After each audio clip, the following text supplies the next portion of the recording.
পাগল মন আমার তুমি কারলা গিয়া করলা রে সুখের ঘর।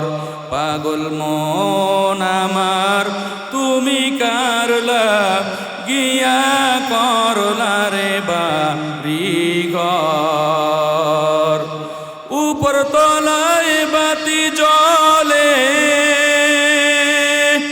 নিস্তলাতে অন্ধকার তুমি কারলা গিয়া করলা রে সুখের ঘর।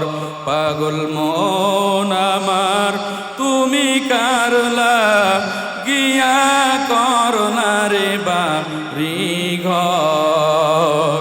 টাকা করি বাড়ি গাড়ি ক্ষমতায়ার বাহাদুরি।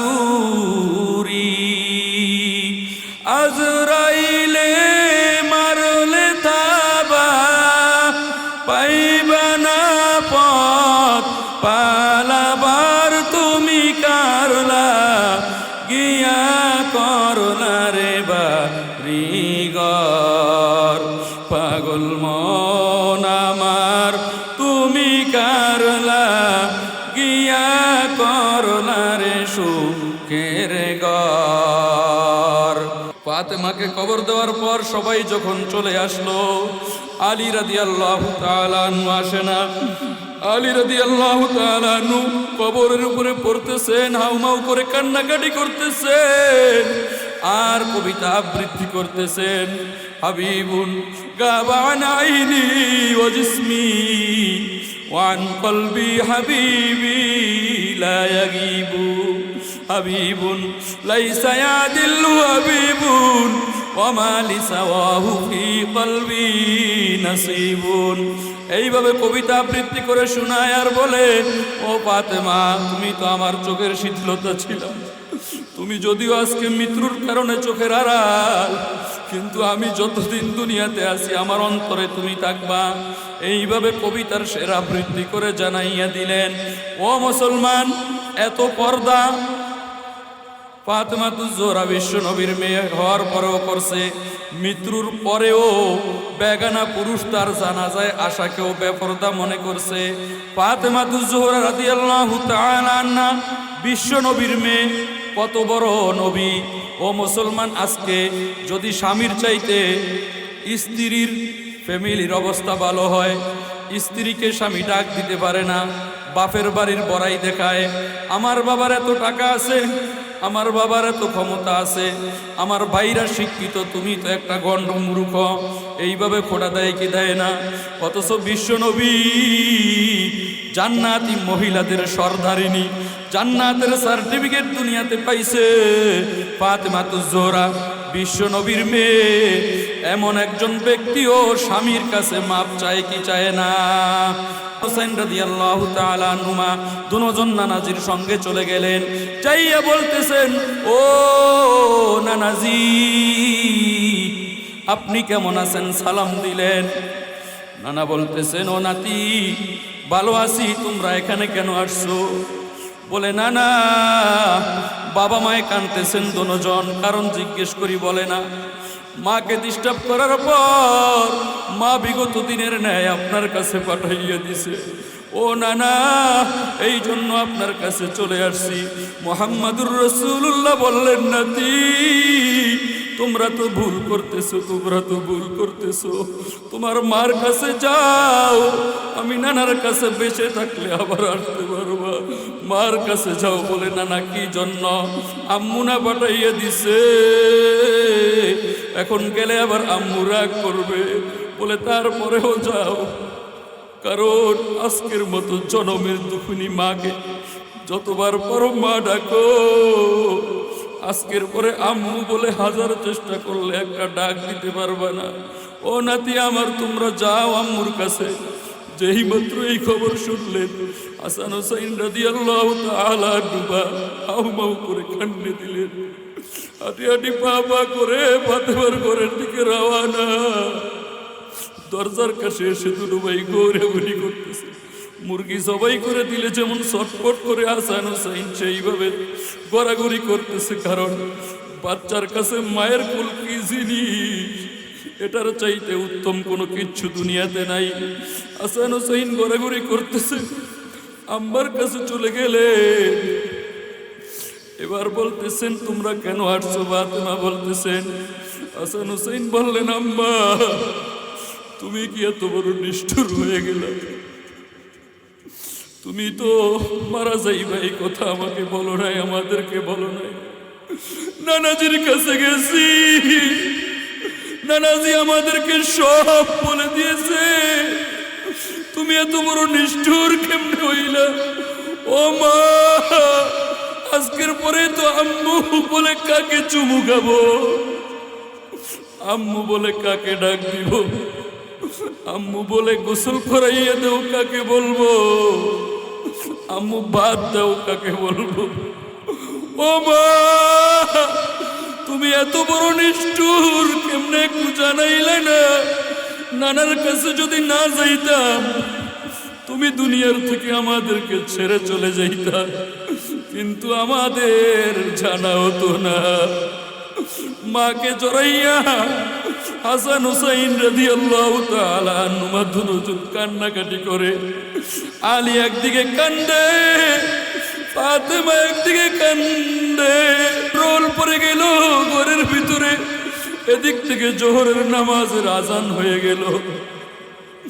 আলী রাদিয়াল্লাহু তাআলা মসজিদে নববীর ভিতরে চলে গেলেন জোহরের নামাজ পড়ানোর জন্য। জোহরের নামাজ পড়ানোর জন্য চলে গেলেন। ফাতেমার শরীর আস্তে আস্তে খারাপের দিকে।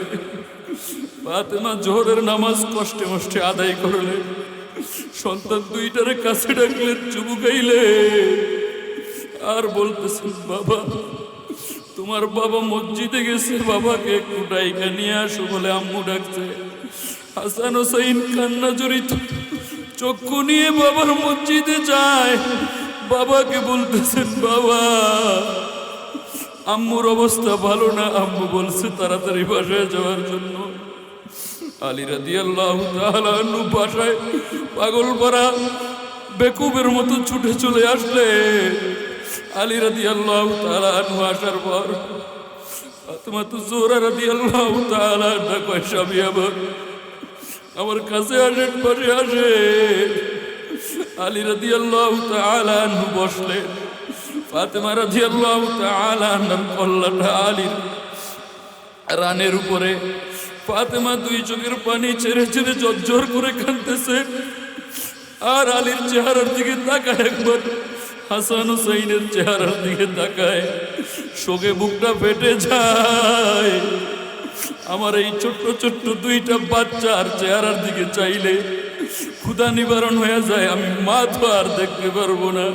সন্তানও কান্দে, আজকের পরে তো আর মাকে মা বলে ডাকতে পারবো না, মাকে দেখতে পারবো না। সবাই কাঁদতেছে, আলী বুঝাইতেছে, নিজেও কাঁদতেছে। একবার হঠাৎ ফাতেমা জোহরা রাদিয়াল্লাহু তাআলা আনহা বললেন, ও স্বামী, তোমার ঘর সংসার করতে যাইয়া ভুল ভ্রান্তি হয়ে থাকতে পারে, তোমার হক আদায় করতে পারি নাই। স্বামী তুমি যদি মাফ না করো, আর আল্লাহ যদি জিগায়, ফাতেমা তুমি না বিশ্ব নবীর মেয়ে, তুমি কেন তোমার স্বামীর হক আদায় করো নাই? আমার কারণে কিয়ামতের ময়দানে মাশরে আমার বাবা লজ্জিত হবে। ও স্বামী, এটা আমি মেয়ে হিসাবে বাবা লজ্জিত সহ্য করতে পারবো না। তোমার হাতে ধরি, পায়ে ধরি, তুমি আমাকে মাফ করো। এই কথা যখন বললেন, আলী বলতেছেন, ফাতেমা কি বলো? তুমি তো বিশ্ব নবীর মেয়ে, তোমাকে বিবাহ করার যোগ্যতা আমার ছিল না, তোমার স্বামী হওয়ার মতো যোগ্যতা আমার নাই। রহমাতুল লিল আলামিন আমার উপরে অনুগ্রহ করেছে। তোমাকে ইচ্ছা করলে ধনট্টমান ব্যক্তির কাছে বিয়ে দিতে পারতো, ভালো ছেলের কাছে বিয়ে দিতে পারতো। আমি আলীর কাছে বিয়ে দিছে তোমার বাবা। অনুগ্রহ করছে। আমি তোমাকে ঠিক মতো একবেলা খাবার খাওয়াইতে পারি নাই, একদিন একটা ঠিক মতো পোশাক পরাইতে পারি নাই। ও ফাতেমা, তুমি যদি কিয়ামতের ময়দানে মাশরে মামলা করো, আমি আলীর বাঁচার আর কোনো উপায় থাকবে না। ফাতেমা, আমাকে মাফ করে দে। আলী রাদিয়াল্লাহু তাআলা আনহু মাপ চায়, ফাতেমাও মাপ চায়। লম্বা ঘটনা। এক পর্যায়ে আলী রাদিয়াল্লাহু তাআলা আনহুকে বললেন, ও আলী, ও আমার স্বামী, আপনার কাছে আরেকটা আবদার। এক নম্বর আবদার তো আপনি মাফ করে দিবেন। 2 নম্বর আরেকটা আবদার, আমি যখন মারা যাব বেশি মানুষ ডাকবেন না, আমাকে তাড়াতাড়ি দাফন করে দিবেন, যেমন বেশি মানুষ না আসে। এবার আলী রাদিয়াল্লাহু তাআলা আনহু বললেন, ও ফাতেমা, তুমি বিশ্ব নবীর মেয়ে, তোমার মৃত্যুর সংবাদ শুনে পঙ্গপালের মতো সারা দেশের থেকে লোক ছুটে আসবে, সারা বিশ্বের আনাচে কানাচে থেকে লোক ছুটে আসবে, তুমি এটা কি বলো? বলে, না বাবা যান, আমি পর্দা লঙ্ঘন করতে চাই না। আলী বলেন, মা, ও স্ত্রী আমার ফাতেমা, বিশ্ব নবীর মা, কলিজার টুকরা ফাতেমা, তোমাকে তো বেপরদায় কবরের ভিতরে নিব না। বলেন, না স্বামী, বেশি লোক ডাকবেন না, কারণ বেগানা পুরুষরা যখন আসবে, আমাকে বাইর থেকেও যদি খাটিয়ার দিকে নজর দেয়, অনেকে বুঝে ফেলাইবে কাফনের কাপড়ের উপরে দেখে। বিশ্ব নবীর মেয়ে এত হাত লম্বা ছিল, এতটুক মোটা ছিল, এটাও আমার কাছে পর্দা মনে হচ্ছে। ও স্বামী, আপনার কাছে আমার রিকোয়েস্ট, তাড়াতাড়ি দাফন করে দিবেন, নির্জনে দাফন করে দিবেন। আরেকটা কারণ আছে, কারণ আব্বাজান তো স্বপ্নে দেখাইছে আব্বাজানের সঙ্গে ইফতার করার জন্য। যদি তাড়াতাড়ি দাফন না দেন, আগামীকাল পর্যন্ত বিলম্ব করেন, ইফতার তো আর আব্বার সঙ্গে হবে না। স্বামী বললেন ঠিক আছে, আলী বললেন ঠিক আছে। ও মুসলমান, কিছুক্ষণ পর হযরতে ফাতেমাতুজ জোহরা রাদিয়াল্লাহু তাআলা আনহার শারীরিক অবস্থার আরো অবনতি হচ্ছে। এক পর্যায়ে দুনিয়ার থেকে চলে গেছে, কবরস্থ করা হইছে। আলী রাদিয়াল্লাহু তাআলা আনহু ফাতেমাকে যে বেশি ভালোবাসে, কিভাবে বোঝা গেল? মৃত্যুর পর বোঝা গেল। মনোযোগী হইয়া, আজকে আজানের পর আমি আর আপনি মসজিদে নাই, আজানের পর আপনি আর আমি এদিক সেদিক ঘোরাফেরা করি, চায়ের দোকানে টিভি চাই আসেরা নাই। অনেক দোকানদারেরা তো এমনও আছে, টিভি দোকানে না রাখলে মনে করে ব্যবসা জমবে না। মসজিদে আজান হয়, বলে আল্লাহু আকবার, আল্লাহু আকবার, আল্লাহ সবচাইতে বড়, আল্লাহ সবচাইতে বড়। আর আমি টিভির দোকানে, চায়ের দোকানে যাইয়া টিভি চাই। কিসের বুড়া, কিসের বুড়া, কিসের যুবক, কিসের ছোট, কিসের বড়। এক সময় মুরব্বীরা যেখানে থাকতো, সন্তানেরা ছোট ছোট পোলাপান সেখানে যাইতো না, বড় ভাই যেখানে থাকতো, ছোট ভাই সেখানে যাইতো না। মসজিদে আজান হয়, নামাজ চলে, পাশে দোকানে টিভি দেখে আসে না নাই, ছোট দেখে, বড় দেখে, সবাই দেখে। আমগো দেশকান বইরা গেছে টিভি সিনেমায়, আমগো দেশকান বইরা গেছে টিভি সিনেমায়, জোয়ান বুড়া হোলা মাইয়া বেগুন মিলিসায়, হায়রে জোয়ান বুড়া হোলা মাইয়া বেগুন মিলিসায়। ঠিক কিনা? চুল দাড়ি পাইকা গেছে, হইয়া গেছে সাদা, নাতি ফুটি ঘর ফুরাইছে, হে তারে কয় দাদা। ওই দিন দেখছি হেই বুইরায় রঙিন টিভি চায়, তাই না? আর কয় বছর বাঁচবো, এখনো টিভি চাই, মসজিদে নামাজ চলে। ওই দিন দেখছি হেই বুইরায় রঙিন টিভি চায়, সোয়ান বুড়া হোলা মাইয়া বেগুন মিলিসায়। মইরা গেলে কয়দিন পরে কবরে যাবি, ফেরেশতারা লাইতাই লাইতাই দে আইব টিভি। ঠিক কিনা? মইরা গেলে কয়দিন পরে কবরে যাবি, ফেরেশতারা কন্যাই কন্যাই দে আইব টিভি। ঠিক কিনা? আরে পূর্ণিমা সব নূরের নাচন, পূর্ণিমা সব নূরের নাচন দিব রে হান্দাই, সোয়ান বুড়া হোলা মাইয়া বেগুন মিলিসায়, সোয়ান বুড়া হোলা মাইয়া বেগুন মিলিসায়। আম গুদশকান বইরা গেছে টিভি সিনেমায়, আম গুদশকান বইরা গেছে টিভি সিনেমায়, সোয়ান বুড়া হোলা মাইয়া বেগুন মিলিসায়। সালাম কালাম নাই রে দেশে দেখলে কয় হাউ আর ইউ, বাংলায় কয় না ভালোবাসি, ইংরেজিতে আই লাভ ইউ, ঠিক কিনা? আরে রাস্তাঘাটে দেখলে মাইয়া, আরে রাস্তাঘাটে দেখলে মাইয়া আই লাভ ইউ জানায়, সোয়ান বুড়া হোলা মাইয়া বেগুন মিলিসায়। কি বাস্তব না অবাস্তব? মায়ে জিয়ে যুক্তি করে তারে যাই কয়, টিভি এক কান্না হইলে কি ঘরের শোভা পায়, ঠিক কিনা?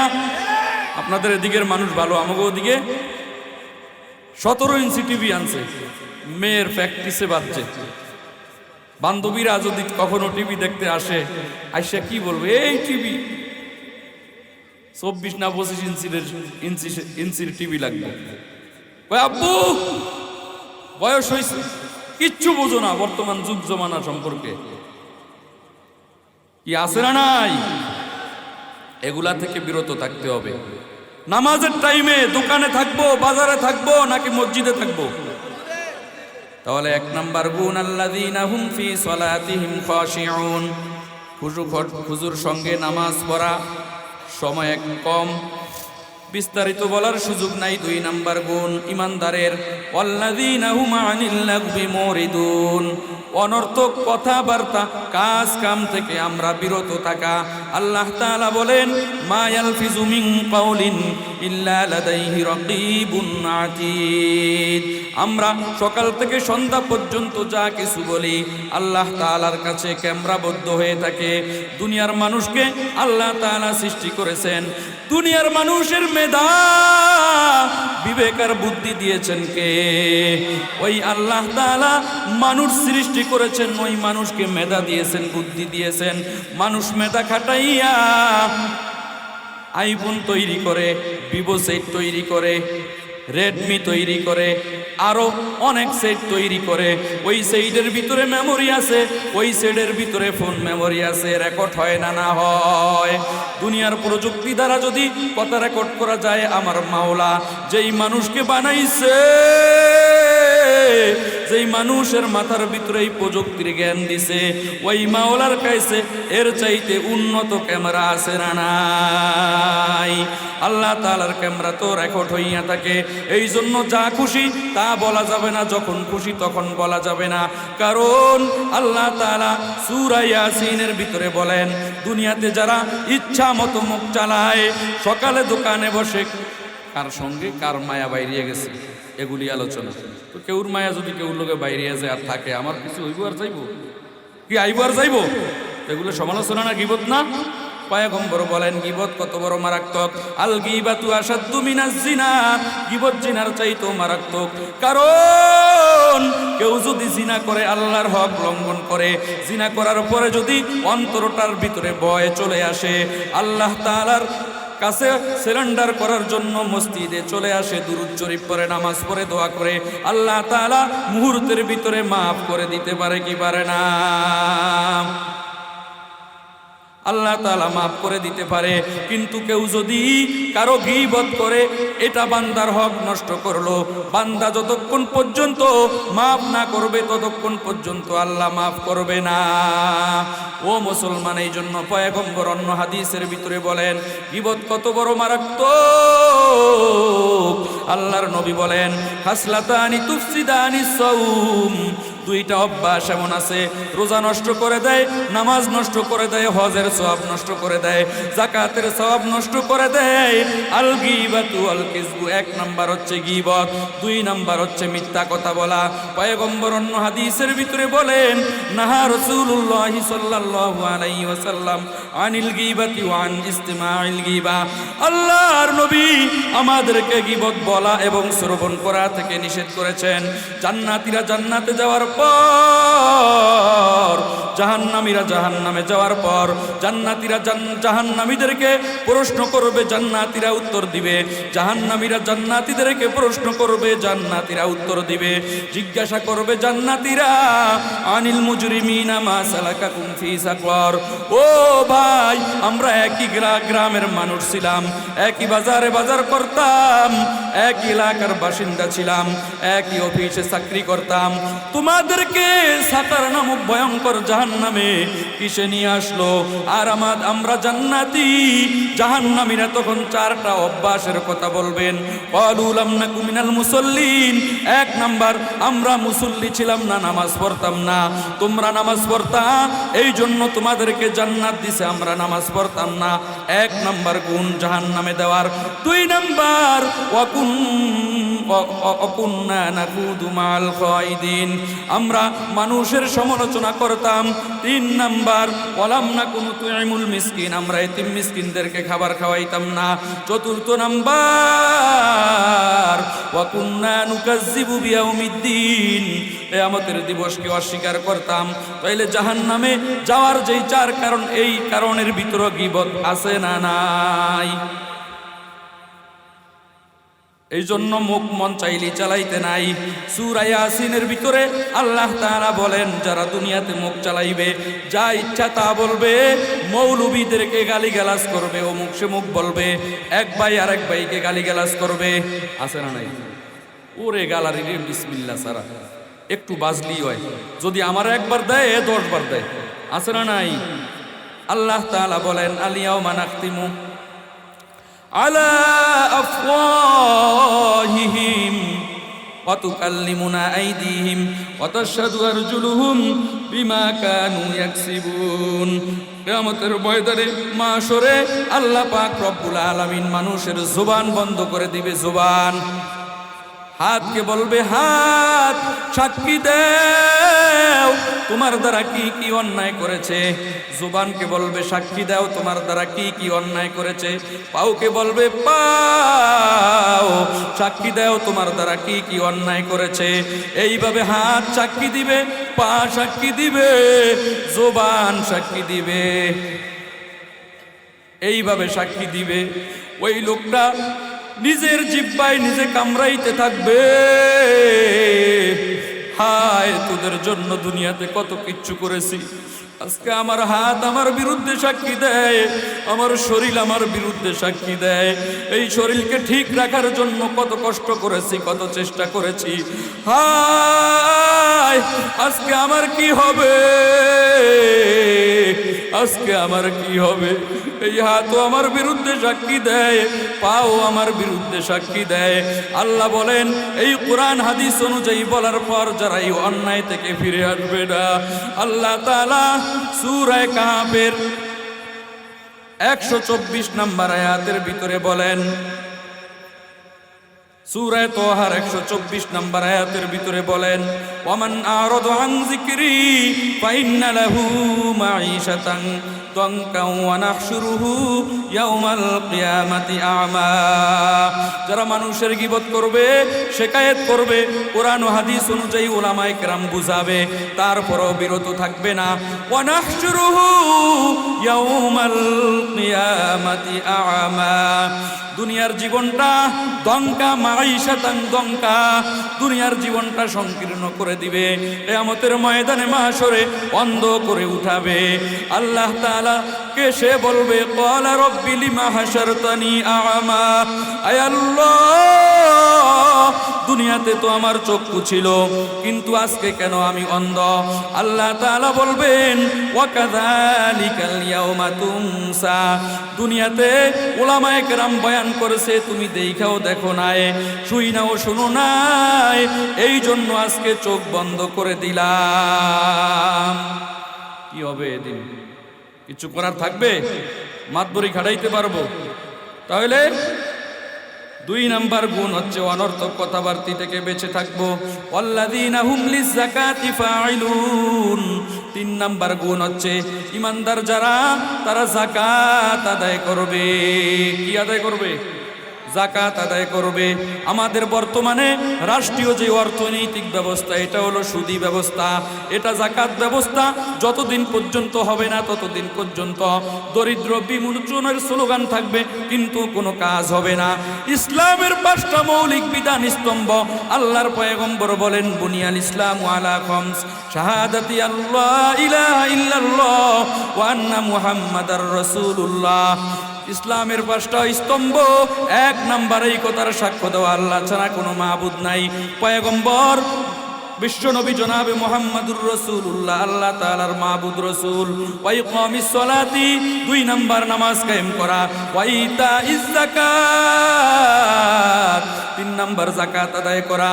ওয়াল হজ্জি, 4 নম্বর হজ করা। ওয়া সাওমি রমাদান, 5ম নম্বরে রমজান মাসের রোজা রাখা। তাহলে যাকাত আছে না নাই? আল্লাহর নবী বলেন আমাকে যুদ্ধ করার আদেশ করা হয়েছে। উমিরতু আন উকাতিলান নাস, আমাকে যুদ্ধ করার আদেশ করা হয়েছে। কতক্ষণ পর্যন্ত? মানুষ যতক্ষণ পর্যন্ত আমি নবীকে নবী হিসাবে মেনে না নিবে, আল্লাহকে রব হিসাবে মেনে না নিবে, নামাজ কায়েম না করবে, যাকাত আদায় না করবে। এখানেও যাকাতের কথা আছে না নাই? লম্বা ঘটনা। তাহলে 4 নম্বরে হচ্ছে যাকাত আদায় করা। 4 নম্বর না 3 নম্বর?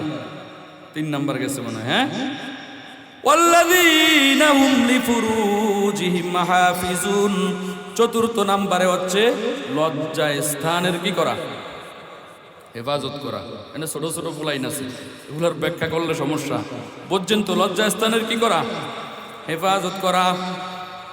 আল্লাহ তাআলা কুরআনুল কারীমের ভিতরে বলেন ওয়ালা তাকরাবুজ জিনা ইন্নাহু কানা ফাহিশা, তোমরা জিনার দ্বারে কাছেও যাও না। মানে জিনা তো করবা না, জিনার দ্বারে কাছে যাও না। মানে আরেকজনে করে যায় দেখবা, ও কেমন লাগবে আপনার কাছে, এইটা না।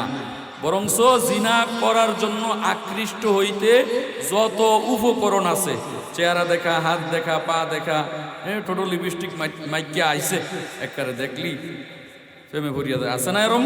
অনেকে রং বাপ চক্কর দেখলে কয় এগুলার দিকেও তাকাইবা না, ও মেয়ে লোকেরা এগুলাও করবা না।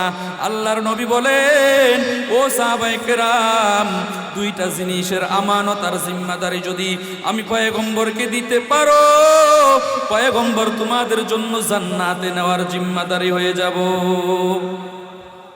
এত আস্তে সুবহানাল্লাহ। জান্নাত কি সহজ? আল্লাহর পয়গম্বর বলেন মাইয়াজমান লিমা বাইনা লিহিয়াইহি ওয়া মা বাইনা রিজলাইহি আজমান লাহুল জান্নাহ। 2 ঠোঁটের মধ্যখানের হেফাজত অর্থাৎ জিহ্বার হেফাজত, লজ্জা স্থানের হেফাজত, এই 2 জিনিসের জিম্মাদারি যদি পয়গম্বর বলেন আমার উম্মত তোমরা দিতে পারো, আমি পয়গম্বর কিয়ামতের ময়দানে মাশরে সুপারিশ করে বিনা হিসাবে তোমাদেরকে জান্নাতে নিয়ে যাব। সুবহানাল্লাহ। আল্লাহর পয়গম্বর অন্য হাদিসের ভিতরে বলেন, আম্মা জানেরা আছে? আম্মা জানেরা আশেপাশে আছে না? আম্মা জানেরা খুব খেয়াল করে শুনবেন, বিস্তারিত বলার সময় নাই, সংক্ষেপে বলতেছি। পয়গম্বর বলেন কোন নারী যদি 4টা কাজ করতে পারে, কয়টা কাজ? 4টা কাজ, মারা যাওয়ার সঙ্গে সঙ্গে বিনা হিসাবে জান্নাত। 1 নাম্বার পয়গম্বর বলেন আল মারআতু ইযা সাল্লাত খামসাহা, 1 নাম্বার দায়িত্ব, 1 নাম্বার কাজ হচ্ছে মহিলারা নামাজ পড়বে। কি পড়বে? নামাজ পড়বে। 4 কাজের 1 নাম্বার কাজ হচ্ছে মহিলারা নামাজ পড়বে। 4 দায়িত্বের 1 নাম্বার দায়িত্ব হচ্ছে মহিলারা 5 ওয়াক্ত নামাজ পড়বে। ওয়াসামাত শাহরাহা, 2 নম্বরে রমজান মাসের রোজা রাখবে। ওয়া আহসানাত ফারজাহা, 3 নম্বরে লজ্জা স্থানের হেফাজত করবে। ওয়া তাআত বালাহা, 4র্থ নাম্বার স্বামীর কথা অনুযায়ী চলবে। এইটা 4টা কাজ যদি করতে পারে, 1 নাম্বার কি বললাম? 5 ওয়াক্ত নামাজ পড়া, 2 নাম্বার রমজান মাসের রোজা রাখা, 3 নাম্বার লজ্জা স্থানের হেফাজত করা, 4 নাম্বার স্বামীর কথা অনুযায়ী চলা। এই 4টা কাজ যদি আম্মা জানেরা করতে পারেন, আমার আল্লাহর রাসূল বলেন দাখালাত মিন আই আবওয়াবিল জান্নাতি শাআত, মারা যাওয়ার সঙ্গে সঙ্গে আল্লাহ তাআলা জান্নাতের ফেরেশতাদেরকে পাঠাইয়া দিবেন, যাও ও যাও যাও দক্ষিণ কোরালিয়া এই এলাকার নারীরা স্বামীর কথা শুনছে, নামাজ পড়ছে, রোজা রাখছে, লজ্জা স্থানের হেফাজত করছে, দুনিয়াতে শয়তানের প্ররোচনা থেকে বেঁচে অনেক কষ্ট করে আল্লাহর হুকুম পয়গম্বরের তরিকা অনুযায়ী চলছে, এমন নারীকে জান্নাতের 8টা দরজা খুলে দাও। জান্নাতের 8টা দরজা টাস টাস করে খুলে যাবে, আর ওই নারীকে বলা হবে যাও জান্নাতের ভিতরে 8 দরজার যেই দরজা পছন্দ হয় ওই দরজা দিয়ে প্রবেশ করো। তাহলে স্বামীর কথা মানার দরকার আছে না নাই? আমরা এখনকার মানে স্বামীর কথা ডাইরেক্ট কয় মগার ঘরের মগা, কি বুঝবে, কয় না স্বামীরে গালি দেওয়া কুফরি। আল্লাহর নবী বলেন আমি যখন মেরাজের রজনীতে গেলাম, মেরাজের রজনীতে যাওয়ার পর জান্নাতের ভিতরে আমি ভ্রমণ করলাম, জাহান্নামের ভিতরে আমি ভ্রমণ করলাম, কিন্তু জাহান্নামের ভিতরে দেখতেছি অধিকাংশ নারী।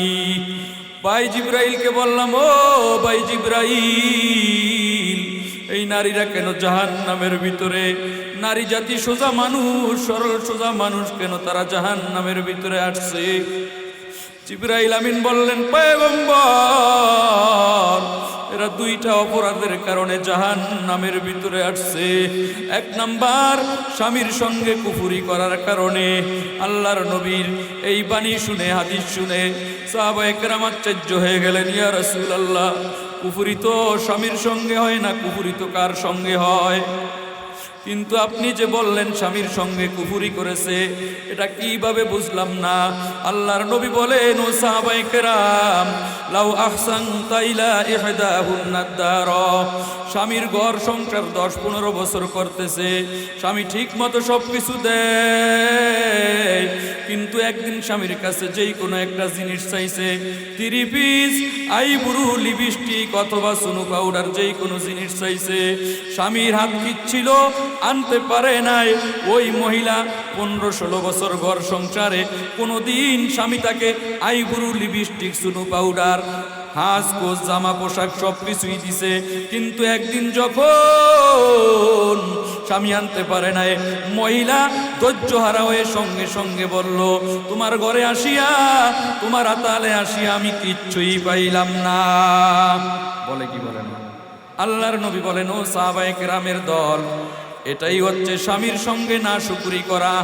বরং ওই টাইমে যদি ওই মহিলা ধৈর্য ধারণ করত, আমার আল্লাহ বিবি রহিমার সঙ্গে আইয়ুব আলাইহিস সালামের স্ত্রীর মতো ধৈর্য ধারণকারীদের কাতারে দাঁড় করাইয়া দিত, মিনা হিসাবে জান্নাত দান করে দিত। 2 নাম্বার অপরাধ, মহিলারা বেশি বেশি লানত করে, মহিলারা বেশি বেশি লানত করে। এই জন্য জাহান্নামের ভিতরে তোরে আল্লাহ নিতে পারে না, কলরায় তোরে দেখে না, কলরায় তোরে নিতে পারে না। ওই বেড়ার গরুটা মরে নাই, আমার গরুটা মারা গেছে, আমার গরুটা চিকনা চাকনা, এইটারও নজর পড়লো। ওই বেড়ার গরু কেবল ঘাস খায়ার হলে ওই বেড়ার গরুটা উপরে নজর পড়লো না। এটা কি কাজ করলো? এই যে লানত করে, তুই গাড়ির তলে বইরা মরতে পারস না, এইভাবে লানত করে না। এই লানত করার কারণে অধিকাংশ নারীরা জাহান্নামের ভিতরে। ও আম্মা জানেরা, আপনারা পর্দা করবেন, স্বামীর কথা মানবেন, নামাজ পড়বেন, রমজান মাস সামনে রোজা রাখবেন। 4 নম্বর হচ্ছে লজ্জা স্থানের হেফাজত করবেন। আম্মা জানেরা বলবেন, আমরা তো পর্দা করি, কি করি? কি পর্দা করেন? পর্দা তো শিখাইয়া গেছে আম্মা জান আয়েশা সিদ্দিকা রাদিয়াল্লাহু তাআলা আনহা, খাদিজাতুল কুবরা রাদিয়াল্লাহু তাআলা আনহা, ফাতেমাতুজ জোহরা রাদিয়াল্লাহু তাআলা আনহা পয়গম্বরের মেয়ে হওয়া সত্ত্বেও কেমন পর্দা করতেন। আল্লাহর পয়গম্বরের মেয়ে ফাতেমাতুজ জোহরা রাদিয়াল্লাহু তাআলা আনহার স্বামীকে জানেন? আলী রাদিয়াল্লাহু তাআলা আনহু।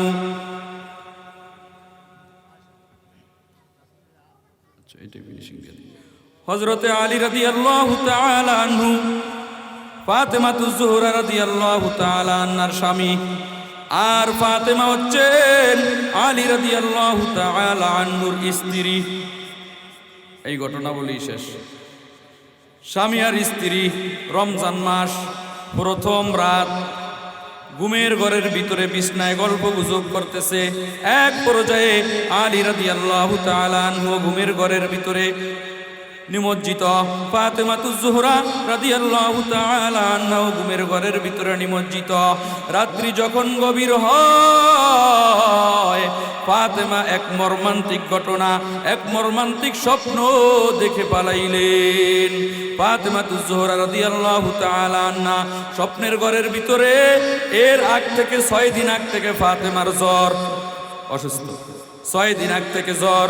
ফাতেমাতুজ জোহরা রাদিয়াল্লাহু তাআলা আনহা স্বপ্নের ঘরের ভিতরে ঘুমের ঘরের ভিতরে দেখতেছেন মুহাম্মাদুর রাসূলুল্লাহ সাল্লাল্লাহু আলাইহি ওয়াসাল্লাম ফাতেমার ঘরে, সামনের ঘরে কি যেন তালাশ করতেছেন, খুঁজতেছেন, পায় না। আবার মাঝের ঘরে গেলেন, কি যেন তালাশ করতেছেন, খুঁজতেছেন, পায় না। এবার না পাইয়া পাকের ঘরে যখন রওনা করবেন, পিছনের দিক থেকে ফাতেমাতুজ জোহরা রাদিয়াল্লাহু তাআলা আনহা ডাক দিলেন, আব্বা, ও আব্বা, আপনি কাকে তালাশ করতেছেন? মুহাম্মাদুর রাসূলুল্লাহ প্যারা হাবিব কলিজার টুকরা মেয়ের দিকে তাকাইলেন, বললেন, মা, আমি তো তোমাকেই তালাশ করতেছি। বলে, আব্বা কেন তালাশ করতেছো? বলে, আজকে 6 দিন যাবত তুমি তো অসুস্থ, তোমার জ্বর, আজকে প্রথম রজনী, রোজা, রাত্রি বেলায় সাহারি খাইবা। তবে শুনে রাখো ও ফাতেমা, তালাশ করতেছি তোমাকে একটা সংবাদ দেওয়ার জন্য। রাত্রি বেলায় ভোর রাত্রে ঘুমের থেকে উঠে সাহারি খাইবা তোমার স্বামীর দস্তরখানায়, আর ইফতার করবা আমি পয়গম্বরের সঙ্গে জান্নাতের দস্তরখানায়। এই স্বপ্ন যখন দেখলেন, কি বলছেন? তার মানে মারা যাবে, মারা না গেলে তো জান্নাতের দস্তরখানায় ইফতার করার সুযোগ নাই। এই স্বপ্ন যখন দেখলেন, হযরতে ফাতেমাতুজ জোহরা রাদিয়াল্লাহু তাআলা আনহা সারা রাত্র চিন্তা করলেন, আমি কি স্বপ্ন দেখলাম। চিন্তা করতে করতে ঘুমিয়ে গেলেন, কিন্তু ঘুম আসতেছে না। মুয়াজ্জিন যখন মসজিদের ভিতরে সাহারির এলান দিয়ে দিলেন, উঠলেন, সাহারি খাইলেন। চিন্তা করতেছেন স্বামীকে বলবো কিনা, আবার মনে মনে ভাবতেছেন আলী রাদিয়াল্লাহু তাআলা আনহু আমাকে তো নিজের জানের চাইতেও বেশি ভালোবাসে, কারণ আমি তো রহমাতুল লিল আলামিনের মেয়ে, বিশ্ব নবীর মেয়ে, তার স্ত্রী জানের চাইতেও বেশি মহব্বত করেন। আপনারা ভালোবাসেন স্ত্রী করে? স্ত্রীটা আমগরে ভালোবাসে? বাসে না? না বাসলে আজকে তো নামল কইরা দিবেন। ভালোবাসেন? যদি আমি আমার স্বামীকে এই সাহারির সামনে বলি, স্বামী এই স্বপ্ন দেখছি, তাহলে এক লোকমা খাবারও আমার স্বামী মুখে নিতে পারবে না। ফাতেমাতুজ জোহরা রাদিয়াল্লাহু তাআলা আনহা বুদ্ধিমতী মহিলা, আলীকে কিচ্ছু বলে না। খাবার খাইলেন, দুজনে সাহারি খাইলেন। আলী রাদিয়াল্লাহু তাআলা আনহু মসজিদে চলে গেলেন নামাজ পড়ানোর জন্য। ফাতেমাতুজ জোহরা রাদিয়াল্লাহু তাআলা আনহু মুসাল্লা বিছাইয়া পরে নামাজ পড়ার জন্য তৈরি হয়ে গেলেন, নিয়ত করলেন, নামাজ পড়লেন। ফাতেমাতুজ জোহরা রাদিয়াল্লাহু তাআলা আনহা নামাজ পড়ার পর পাকের ঘরের ভিতরে গেলেন, একটা ডেকসি নিলেন। ডেকসির ভিতরে হাসান হুসাইন রাদিয়াল্লাহু তাআলা আনহুমা দুই ভাইর, তার দোনো ছেলের কাপড় চোপড় যতগুলো আছে সব ডেকসির ভিতরে নিলেন। আরেকটা পাইলা নিলেন। ওই পাইলার ভিতরে কি করলেন? অনেকগুলা আটা ভিজাইলেন খামির করার জন্য, গরম করবেন। এইভাবে নিয়া যখন কাজগুলা আরম্ভ করে দিলেন, ওদিক থেকে আলী রাদিয়াল্লাহু তাআলা আনহু আনহু মসজিদের থেকে এসে দেখতেছেন ফাতেমাতুজ জোহরা নামাজের মুসল্লায় নাই।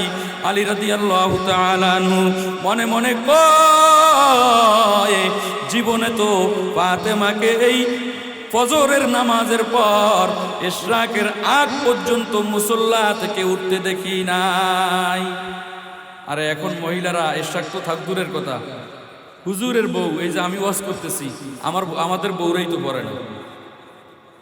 আলী রাদিয়াল্লাহু তাআলা আনহু পেরেশান হয়ে গেলেন। ওই ফাতেমা!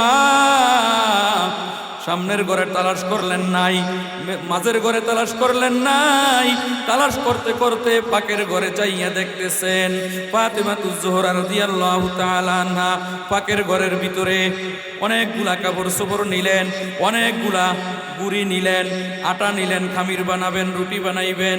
আলী রাদিয়াল্লাহু তাআলা আনহু বললেন, ও স্ত্রী আমার ফাতেমা, তোমার তো কাণ্ড বুঝলাম না। আজকে 6 দিন যাবত তুমি অসুস্থ, তোমার জ্বর, তুমি ঠিক মতো খাইতে পারো না, ঠিক মতো ঘুমাইতে পারো না। আজকে এতগুলা কাজ একসঙ্গে কেন নিলা? এতগুলা কাপড় চোপড় একসঙ্গে কেন নিলা? এতগুলা আটা খামির কেন বানাইলা? 3 দিনেও তো আমরা সবাই মিলে খায়া শেষ করতে পারবো না। এই কথা বলার সঙ্গে সঙ্গে ফাতেমাতুজ জোহরা রাদিয়াল্লাহু তাআলা আনহা বললেন, ও স্বামী আমার, এগুলা নেওয়ার একটা কারণ আছে। কি কারণ? কারণ গতকালকে রাত্রে আমি একটা স্বপ্নে দেখছি, এই জন্য আমি এতগুলা কাজ হাতে নিয়েছি। আলী রাদিয়াল্লাহু তাআলা আনহু বললেন, ও ফাতেমা, কি কাজ তুমি হাতে নিয়েছো? এবার আলীর ফাতেমাতুজ জোহরা রাদিয়াল্লাহু তাআলা আনহা বললেন, ও স্বামী আমার, গতকালকে রাত্রে আপনার সঙ্গে যখন আমি একসঙ্গে ঘুমের ঘরের ভিতরে নিমজ্জিত, হঠাৎ রাত্রিবেলায় দেখলাম আব্বাজান বিশ্বনবী মুহাম্মদুর রাসূলুল্লাহ সাল্লাল্লাহু আলাইহি ওয়াসাল্লাম আমার ঘরের ভিতরে আসছেন, সামনের ঘরে তালাশ করতেছেন, মাঝের ঘরে তালাশ করতেছেন। আমি বললাম, আব্বাজান, কাকে খুঁজতেছেন? আব্বা বললেন, ফাতেমা তোমাকে। ও আব্বা, কেন খুঁজতেছেন? আমার বাবা বললেন, ও ফাতেমা, কিছুক্ষণ পরেই সাহারির সময় হয়ে যাবে। সাহারি খাওয়ার পর সাহারি খাইবা তোমার স্বামীর সঙ্গে দস্তরখানায়, আর ইফতার করবা আমি বিশ্বনবী তোমার বাবার সঙ্গে একসঙ্গে জান্নাতের দস্তরখানায়। ও স্বামী আমার, এই স্বপ্ন আমি দেখছি, তার মানে আমি আগামীকালকে আর বাঁচবো না, আজকে আমার ইন্তেকাল হয়ে যাব। আলী রাদিয়াল্লাহু তাআলা আনহু এই স্বপ্ন শোনার পর ব্যাখ্যা বোঝার জন্য কি কোনো কারো কাছে যাওয়া লাগবে? কারণ পয়গম্বর বলেছেন, উতিতু ইলমাল আউয়ালিন ওয়াল আখিরিন, দুনিয়ার সব ইলম, শুরু এবং শেষ পর্যন্ত সব ইলম আমি পয়গম্বরকে আল্লাহ দান করেছেন। সেই পয়গম্বরের ইলমের সাগর পয়গম্বর, আর পয়গম্বর বলেন, আনা মদিনাতুল ইলমি ওয়া আলিয়ুন বাবুহা, ওই ইলমের সাগরের দরওয়াজা, 8 কপাট আছে না, সাগরের দরওয়াজা হচ্ছেন আমার জামাত আলী। আলী রাদিয়াল্লাহু তাআলা আনহু স্বপ্ন দেখার পর ব্যাখ্যা বুঝে পালাইলেন। এই স্বপ্ন শোনার পর স্বামী আর স্ত্রী দুজন কান্নাকাটি করতেছেন। আলী রাদিয়াল্লাহু তাআলা আনহু বললেন, ও ফাতেমা, সকালবেলায় আমাকে সাহারির টাইমে এই কথা কেন বললা না?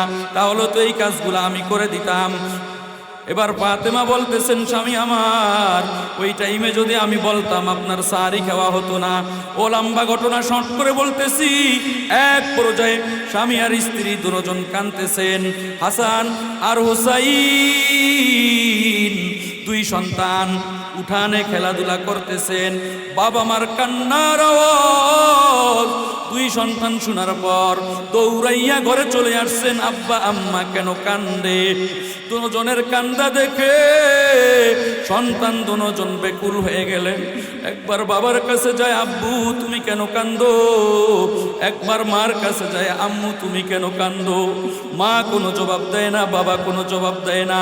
বারবার ডিস্টার্ব করার কারণে হাসান হুসাইনকে ফাতেমা বললেন, বাবা তোমার নানার কবরের কাছে চলে যাও, এখন এখান থেকে চলে যাও। কারণ ফাতেমার কাছে যখন এই 2 জন ডিস্টার্ব করতেন, ফাতেমা কাজের ডিস্টার্বের কারণে দুজনকে পয়গম্বরের রওজার কাছে পাঠাইয়া দিতেন। রওজার কাছে যাইয়া দুই নাতি বলতেছেন নানা কেমন আছেন। পয়গম্বর কবর থেকে জবাব দিতেন, আবার পয়গম্বর বলতেন তোমরা কেমন আছো, নাতিরাও উপর থেকে জবাব দিতেন। হাজার হাজার লক্ষ লক্ষ হাজি পয়গম্বরের রওজা জিয়ারত করে নানা নাতির এই গোপন আলাপ দুজনেই শোনে, আর দুনিয়ার একজন হাজিও শোনে না। মিয়ানে আশিক মাশুক চরমজিস কিরমান কাতিবিরা हम कबर नीस हम सब मुसाफिर है कबर आखिर ठिकाना कोई आगे रवाना है कोई पीछे रवाना अदर को रिया मानुषल्लाह बनाया কেমনে দিবা জাহান্নামে পেলিয়া, কেমনে দিবা জাহান্নামে পেলিয়া। আপনি যদি মাফ না করেন আল্লাহ বান্দারে, বলে না আপনার বান্দা যাইবে কারদারে। সকলেরই দরজা হইতে মাওলা ফিরিয়া আপনারই দরওয়াজায় রইলাম পরিয়া। আয় আল্লাহ তাআলা গভীর রাত, আয় আল্লাহ মাহফিলের প্রথম দিন অনেক মানুষ ঘুমায়, পশু পাখি পর্যন্ত ঘুমায় কনকনে শীতের ভিতরে। মাগরিবের নামাজের পর থেকে আরম্ভ করে এই গভীর রাত পর্যন্ত কুরআনুল কারীমের আলোচনা হলো। আয় আল্লাহ তাআলা সহিহ সহিহ কথাগুলা বান্দাদের দিলে বদ্ধমূল করে দেন আল্লাহ। আয় আল্লাহ তাআলা অশুদ্ধ কথা যদি জুবান থেকে বের হয়ে থাকে দিল থেকে উঠাইয়া দেন আল্লাহ। আয় আল্লাহ তাআলা আজকের আলোচনা আপনি কবুল আর মঞ্জুর করে নেন রে আল্লাহ। বক্তা শ্রোতা সবাইকে আমল করার তৌফিক দান করে দেন আল্লাহ। আয় আল্লাহ আমাদের সবাইকে কবুল আর মঞ্জুর করে নেন রে আল্লাহ। রব্বুল আলামিন বাবা আদম আলাইহিস সালাম থেকে আরম্ভ করে অত্র দিন পর্যন্ত যত মুসলিমিন মুসলিমাত মুমিনিন মুমিনাত অন্ধকার কবরে শায়িত আল্লাহ, প্রত্যেকের কবর আযাব আপনি মাফ করে দেন রে আল্লাহ। আয় আল্লাহ তাআলা এই মসজিদের জমিদাতা এবং অর্থ দিয়ে অনেক সহযোগিতা করেছে রে আল্লাহ, আজকে দুনিয়াতে নাই, জানি না কবরের ভিতরে কি অবস্থায় আছে। আয় আল্লাহ তাআলা আব্দুল মতলব সাহেবকে আপনি মাফ করে দেন রে আল্লাহ। আয় আল্লাহ পৃথিবীর যেই কোনো প্রান্তে যেই কোনো মানুষ থাকুক না কেন, ভিডিও কলের মাধ্যমে অডিও কলের মাধ্যমে 1 সেকেন্ডের মাধ্যমে 1 মিনিট ফোন করে খবর নেওয়া যায়।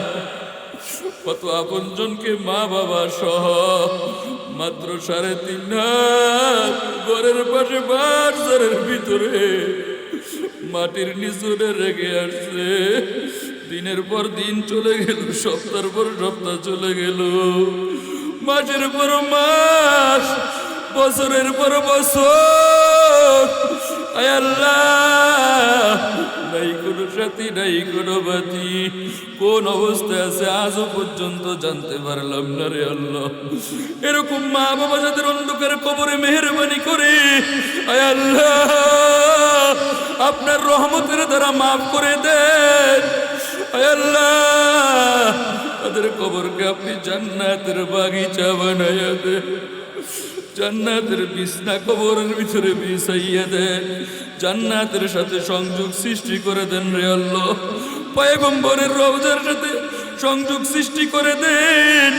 আয় আল্লাহ আব্দুল মতলব সাহেবের দান সদকা দুনিয়াতে করে গিয়েছেন, এগুলার মাধ্যমে জমিনের মাধ্যমে টাকা পয়সা অর্থ যা দিয়েছেন এগুলা কবুল করে তার কবরকে জান্নাতের বাগিচা বানাইয়া দেন, জান্নাতের মেহমান হিসাবে কবুল করে নেন রে আল্লাহ।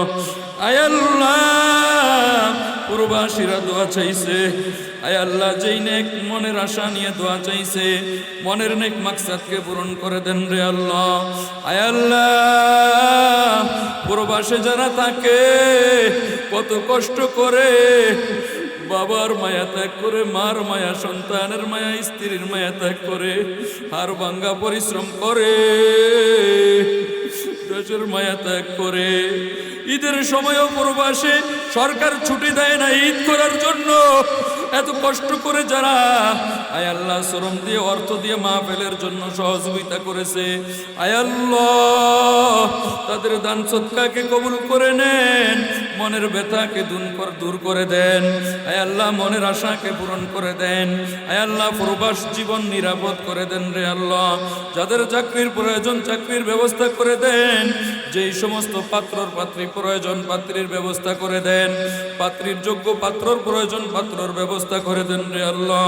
আয় আল্লাহ তাআলা অর্থ টাকা শ্রম পয়সা বুদ্ধি পরামর্শ দিয়ে যারা মাহফিলের আয়োজন করলো, আয় আল্লাহ তাআলা মাইক চার্ভিস অনেক সুন্দর, এখানকার মানুষগুলার ইমানের পাওয়ারও অনেক মজবুত সুন্দর, আয় আল্লাহ একাগ্রতার সঙ্গে পাঁচটু লাশ আলোচনা শুনেছে, আয় আল্লাহ বৃদ্ধ বাবাজিদেরকে আপনি মাফ করে দেন, আয় আল্লাহ যুবক ভাইদেরকে মাফ করে দেন, ছোট্ট ছোট্ট মাসুম বাচ্চাদেরকেও হায়াতে তয়্যিবা দান করে দেন।